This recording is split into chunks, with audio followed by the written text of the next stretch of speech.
Hi, welcome to Sylvie's Technique Vlog. What you just saw is a kind of elbow sparring with Yodkunpan Sitraipum, the elbow hunter of 100 stitches. So basically, you're getting in your guard and you're gonna be elbowing while someone is elbowing back at you. If you, as an individual, or you as your gym, really wanna learn close range and elbow fighting, I cannot think of any drill or exercise better than this to prepare you for and get you to be an elbow fighter. Not only do you need to be in close contact and get used to that feeling, but you need to be ready to get the feeling of contact at that close range. Basically, I've always said that if you're gonna elbow, it's like doing it in a phone booth. So you have to be close enough to kiss in order to throw an elbow. This is doing elbows not in a phone booth, but in like a glove compartment box. You wanna be really, really close. So I've seen drills with people where they're trying to learn how to stay in and they'll like both put their feet in a tire, or they'll both put their feet on like an object that's really close so that they stay in close range and they're just gonna be like punching at each other.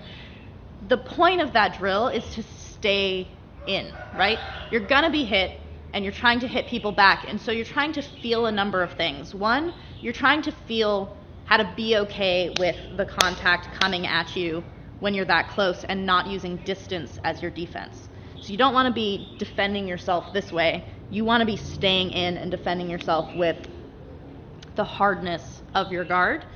But you also are going to be learning through the consistency of it where the windows and rhythms are of striking while someone's striking at you. So if you take something way more familiar, like punching, most people have some kind of set of punching that they do before there's a break and they start their stack over.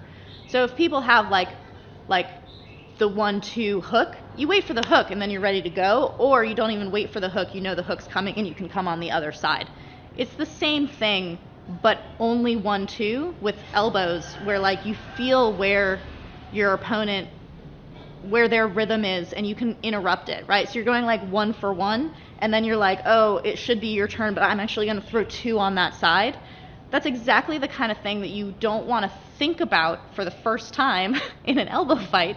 It's the kind of thing you wanna have experience in, and once you've felt it, you can apply it to all kinds of other techniques that aren't elbows. You can apply it to all kinds of rhythms in your fighting that aren't that close range. It's the same concept, but you're feeling it and learning it in this like really tight box. When I was working with Yodkunpan, on the clip that you saw, the level of stress and holy shit, I want this to stop was really high.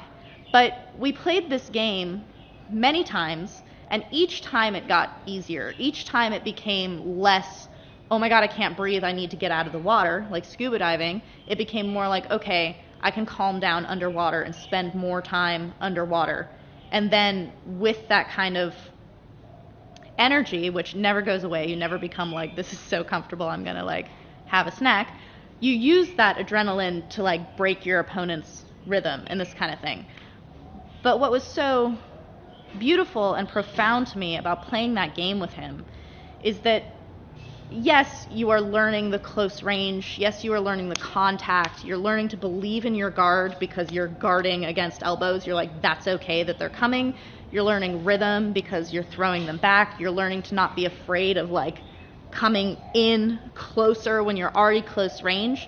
To me, what was the most beautiful lesson in that drill, and what you're truly, truly drilling every time you do it, is the I am not gonna stop first, which you have to train.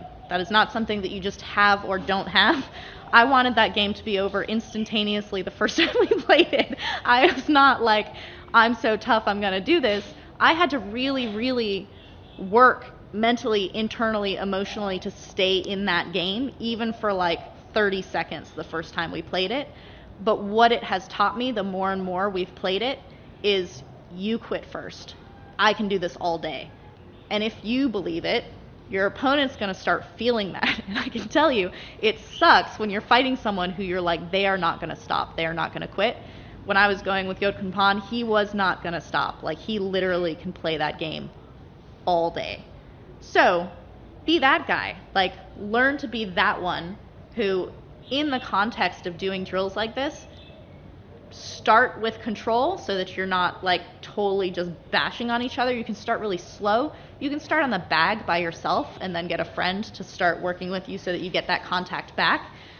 But it's really important. You cannot do this only on a bag, and you cannot do this only in your head. You actually need another person who has a will that is going against yours in this tight frame, going back and forth, to build up the belief in your guard, the feeling of the rhythm, the tension of space, and the I am not quitting first no matter what. That is the true beautiful lesson of this drill.